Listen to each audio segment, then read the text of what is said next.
Hi, this is Asa. I hope everyone out there is staying warm and enjoying your holiday season so far.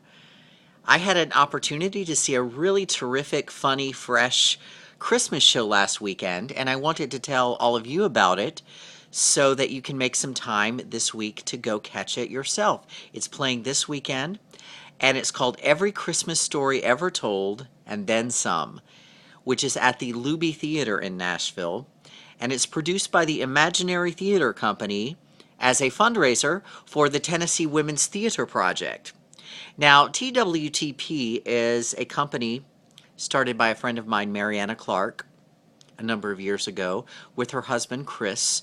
And I remember having a discussion with Mariana just as she was launching the company, and remember her passion in talking about it. And she just really wanted to provide opportunities for women on stage and off stage, women artists, theater actors, writers, directors, stage managers. She wanted to give more females opportunities in the arts, which, from her view at that point in Middle Tennessee, was lacking.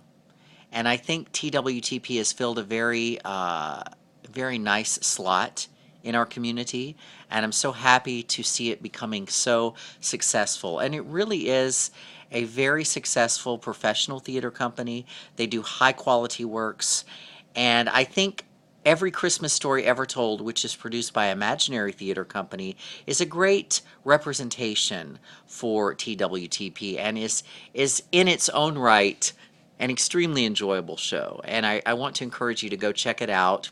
You can get tickets at the door, but I'll also give you some information so you can call or check out their website for the different times and options this week. Every Christmas Story Ever Told, and Then Some, was written by Michael Carlton, James Fitzgerald, and John K. Alvarez. Now, the script itself is not local. I've seen it in other places. I looked it up online, and there are productions playing in other locations. So it's not an entirely new script, but I can't imagine it being done any better than what I saw. And I think these three actors, by the names of Robert Coles, James Rudolph, very appropriately for Christmas, and a lovely, talented actress by the name of Dresden LeBron.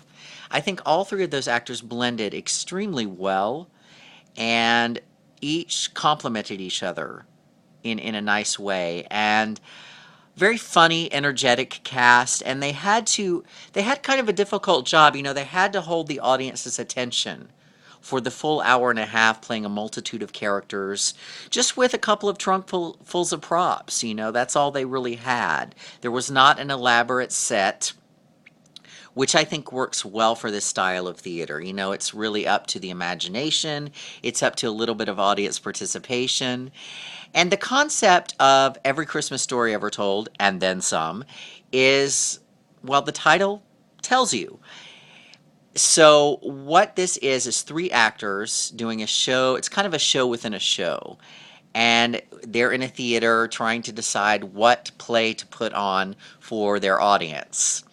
And Robert's character, he wants to do the umpteenth version of Charles Dickens' A Christmas Carol. Sorry.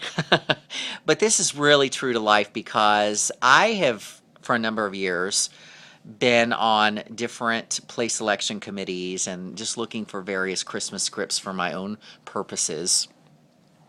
And I know from personal experience, good original Christmas scripts are hard to find. There are really only a handful of Christmas scripts out there essentially making the rounds in the different theaters. There's The Best Christmas Pageant Ever, there's A Tuna Christmas, there is, if you want to do a big splashy musical, there's something like,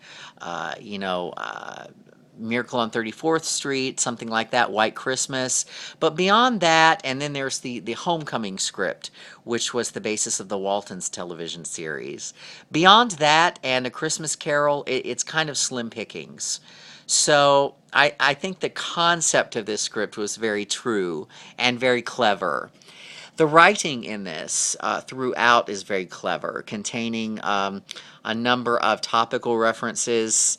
And I think, along the years, if this continues as a tradition in Nashville, I would love to see this particular cast do this from year to year as a tradition. I think some of those references could continue to be updated and localized, and they could, without tampering with the script too much, there are those spots where they could throw in a local reference here and there. But I just loved the script. It just puts a big smile on your face. They do ask for audience participation, which I knew. I always somehow, it's like theatrical karma for me because I am a performer in a dinner theater company, and every week I pull people up on stage and I humiliate them and make them embarrassed and red in the face. So whenever I go to a show that has audience participation, I kind of just know from the get-go that I'm going to be pulled up on stage. And I was. But it was awesome. Awesome! And Robert, of course, being the one actor that I know out of these three, he was the one who pulled me up on stage for a game show segment. And I'm going to tell you about the different segments and which actor shone the brightest in each segment. But just know from the get-go that I highly recommend this show. It's great just for very light, fun entertainment that will put you in the Christmas mood. It's a very gentle kind of poking fun at all those Christmas stereotypes and all those Christmas specials and the stories that we've heard throughout the years. And at the beginning of the show, the three actors did ask for the audience to yell back some of their favorite Christmas stories, and those were incorporated into the show. I have a feeling the script is kind of pretty much set. Aside from the couple of parts where they pull actors up on stage, I suspect that a lot of those answers they received from the audience are pretty much the same from night to night because, the audience called out when asked, what are your favorite Christmas stories that you think of when you think of Christmas? We yelled out, Charlie Brown Christmas, Rudolph the Red-Nosed Reindeer, Frosty the Snowman, It's a Wonderful Life. And of course, all those stories were covered within this script. We had a little bit of Frosty the Snowman. We had Rudolph the Red-Nosed Reindeer, except for copyright purposes, it was renamed Gustav the Green-Nosed Raingoat. Wink, wink, wink, wink. Sorry, Rankin Bass, with apologies to that company. But actually, Rudolph is a copyrighted character, which a lot of people do not realize.